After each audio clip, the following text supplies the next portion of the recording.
بسم اللہ الرحمن الرحیم۔ السلام علیکم بیٹا، کیسے ہیں آپ؟ امید ہے اللہ تعالیٰ کے فضل و کرم سے آپ خیریت سے ہوں گے۔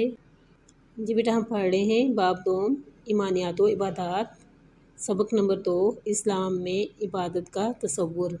نبی کریم صلی اللہ علیہ وآلہ وسلم نے ارشاد فرمایا، اسلام کی بنیاد 5 چیزوں پر ہے۔ اس بات کی گواہی دینا کہ اللہ کے سوا کوئی معبود نہیں اور محمد صلی اللہ علیہ وآلہ وسلم اللہ کے رسول ہیں، نماز قائم کرنا، زکوٰۃ دینا، رمضان المبارک کے روزے رکھنا اور بیت اللہ کا حج کرنا اس شخص کے لیے جو اس تک جانے کی استطاعت رکھتا ہو۔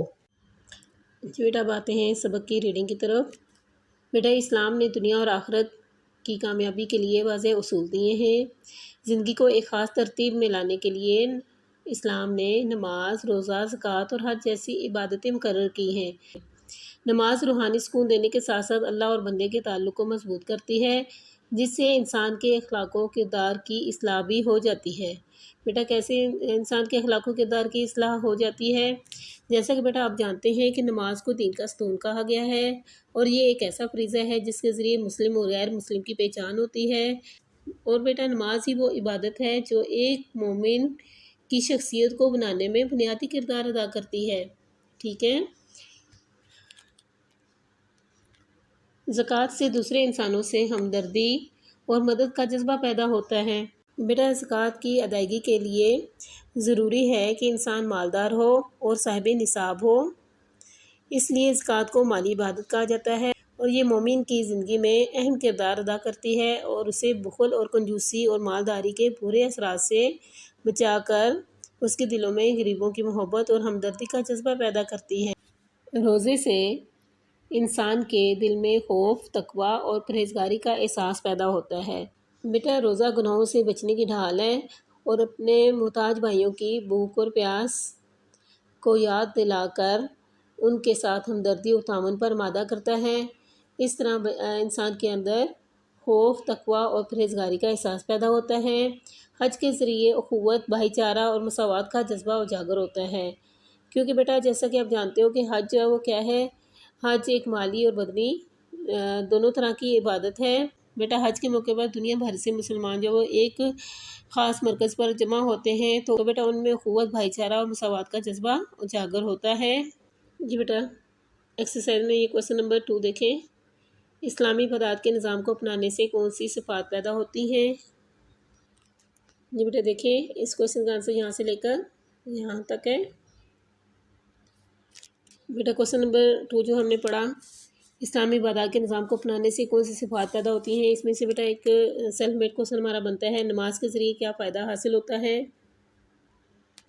جی بیٹا یہاں سے اس کا آنسر ہے، نماز روحانی سکون دینے کے ساتھ ساتھ اللہ اور بندے کے تعلق کو مضبوط کرتی ہے، جس سے انسان کے اخلاق و کردار کی اصلاح بھی ہو جاتی ہے۔ یہاں تک بیٹا اس کا جواب ہے۔ اسلام میں ذکر الہی کی بڑی اہمیت ہے اور اسے بڑی عبادت کا درجہ حاصل ہے۔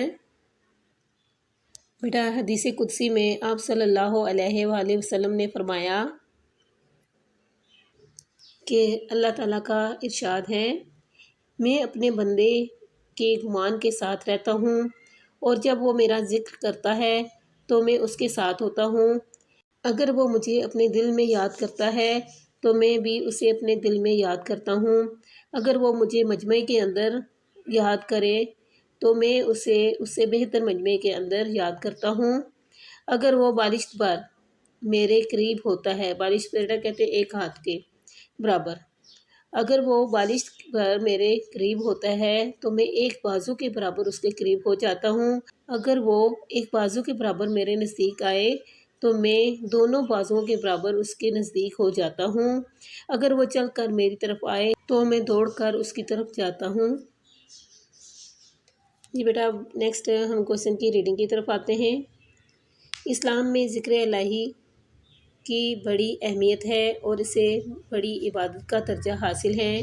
قرآن مجید میں ارشاد باری تعالیٰ ہے، سورہ عنکبوت آیت نمبر 45، ترجمہ، اور ذکر اللہ سب سے بڑی عبادت ہے۔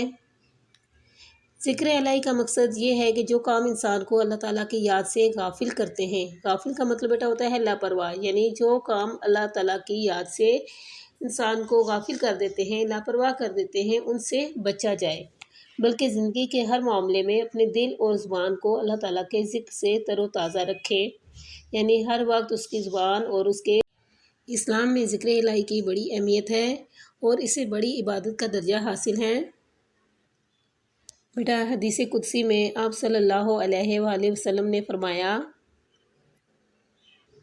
کہ اللہ تعالیٰ کا ارشاد ہے، میں اپنے بندے کے گمان کے ساتھ رہتا ہوں اور جب وہ میرا ذکر کرتا ہے تو میں اس کے ساتھ ہوتا ہوں،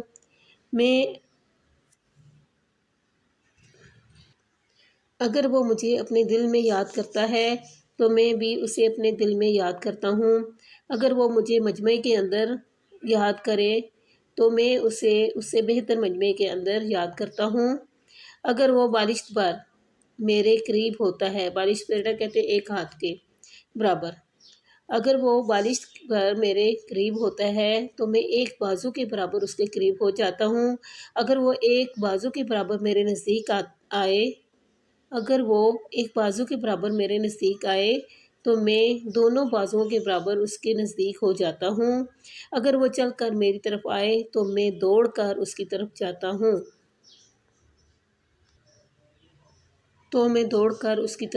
ہوں جی بیٹا نیکسٹ ہم کوشچن کی ریڈنگ کی طرف آتے ہیں۔ اسلام میں ذکر الہی کی بڑی اہمیت ہے اور اسے بڑی عبادت کا درجہ حاصل ہے۔ قرآن مجید میں ارشاد باری تعالیٰ ہے، سورہ عنکبوت آیت نمبر 45، وَلَذِكْرُ اللَّهِ أَكْبَرُ۔ ترجمہ، اور ذکر اللہ سب سے بڑی عبادت ہے۔ ذکر الہی کا مقصد یہ ہے کہ جو کام انسان کو اللہ تعالیٰ کی یاد سے غافل کرتے ہیں، غافل کا مطلب بیٹا ہوتا ہے لاپرواہ، یعنی جو کام اللہ تعالیٰ کی یاد سے انسان کو غافل کر دیتے ہیں، لاپرواہ کر دیتے ہیں، ان سے بچا جائے، بلکہ زندگی کے ہر معاملے میں اپنے دل اور زبان کو اللہ تعالیٰ کے ذکر سے تر و تازہ رکھے اور دل میں اللہ تعالیٰ کی عظمت و کبریائی کا جذبہ موجود ہو، یعنی اللہ تعالیٰ کے واحد ہونے کا، اللہ تعالیٰ کے بڑے ہونے کا جذبہ موجود ہو۔ جب انسان کے دل میں یہ احساس پیدا ہو جاتا ہے تو اس کی پوری زندگی اللہ تعالیٰ کی اطاعت کا مطلب بیٹا ہوتا ہے پیروی، فرمانبرداری اور بندگی بیٹا آپ کہتے ہیں عبادت۔ تو جب انسان کے دل میں بیٹا یہ احساس پیدا ہو جاتا ہے تو اس کی پوری زندگی اللہ تعالیٰ کی فرمانبرداری اور اللہ تعالیٰ کی عبادت میں گزر جاتی ہے، پھر چاہے وہ حکومت کے کسی اعلیٰ عہدے پر ہو یا لین دین کے کاموں میں لگا ہو، یعنی کوئی کاروبار کر رہا ہو جہاں ہر طرف بے ایمانی اور فریب کے راستے کھلے ہوں، دنیاوی کامیابی اور مالی فائدہ اسے اپنی طرف کھینچ رہا ہو، مگر اللہ تعالیٰ کی یاد اور آخرت کے خوف کی وجہ سے وہ صحیح راستے کا انتخاب کرے گا، یعنی جب اس کے دل میں اللہ تعالیٰ کا خوف پیدا ہو جائے گا تو وہ بے ایمانی کے راستے کی طرف نہیں چلے گا، وہ ہمیشہ صحیح راستے کا انتخاب کرے گا اور اسی پر عمل پیرا رہے گا۔ اس طرح انسان اصلی عبادت کا حق ادا کر دیتا ہے اور اس کی زندگی کا ہر لمحہ اللہ تعالیٰ کی یاد سے آباد رہتا ہے، یعنی ہر وقت وہ اللہ تعالیٰ کی یاد میں مصروف رہتا ہے۔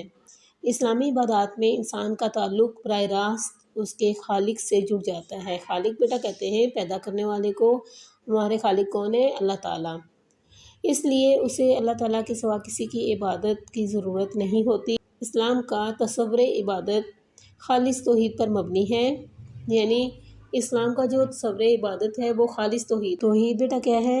توحید بیٹا اللہ تعالیٰ کی وحدانیت کا اقرار کرنا ہے۔ اللہ تعالیٰ قرآن مجید میں انسانوں سے مخاطب ہو کر فرماتے ہیں، سورہ یاسین آیت نمبر 61، وَأَنِ اعْبُدُونِي هَذَا صِرَاطٌ مُسْتَقِيمٌ۔ ترجمہ، اور صرف میری بندگی کرو، یہی سیدھا راستہ ہے۔ اسلام کے تصور عبادت میں ذکر کو کیا مقام حاصل ہے؟ جی بیٹا یہ ہمارے کوسچن نمبر 3 کا آنسر ہے، یہاں سے لے کر یہاں تک ایکسرسائز میں کوسچن نمبر 3 ہے۔ ایکسرسائز میں کوسچن نمبر 3 میں سے ہمارا سیلف میڈ کوسچن بنتا ہے، ذکر الہی کے بارے میں کیا ارشاد باری تعالیٰ ہے؟ جی بیٹا یہاں سے اس کا آنسر شروع ہوتا ہے۔ اللہ تعالیٰ قرآن مجید میں انسانوں سے مخاطب ہو کر فرماتے ہیں، سورہ یاسین آیت نمبر 61، وَأَنِ اعْبُدُونِي هَذَا صِرَاطٌ مُسْتَقِيمٌ۔ ترجمہ، اور صرف میری بندگی کرو، یہی سیدھا راستہ ہے۔ یہ بیٹا آج کی لیسن میں ہم نے پڑھا کہ زندگی کو ایک خاص ترتیب میں لانے کے لیے نماز، روزہ، زکوٰۃ اور حج جیسی عبادتیں مقرر ہیں۔ ان عبادات پر عمل پیرا ہو کر ہماری زندگی میں کون سی صفات جو پیدا ہوتی ہیں، پلس ہم نے ذکر الہی کے بارے میں بیٹا پڑھا۔ کامل انسان کو اللہ تعالیٰ کی یاد سے غافل کرے، وہ ان کاموں سے بچے اور زندگی کے ہر معاملے میں انسان اپنے دل اور زبان کو اللہ تعالیٰ کے ذکر سے تر و تازہ رکھے اور اس کا رشتہ ہمیشہ اپنے خالق و مالک سے جڑا رہے۔ یہ بیٹا آج ہم نے ایکسرسائز کوسچن نمبر 2 اسلامی عبادات کے نظام کو اپنانے سے کون سی صفات پیدا ہوتی ہیں، پلس کوسچن نمبر 3 ہم نے کیا اسلام کے تصور عبادت میں ذکر کو کیا مقام حاصل ہے۔ یہ بیٹا آپ نے اچھی طریقے سے یاد کرنے ہیں۔ اللہ حافظ۔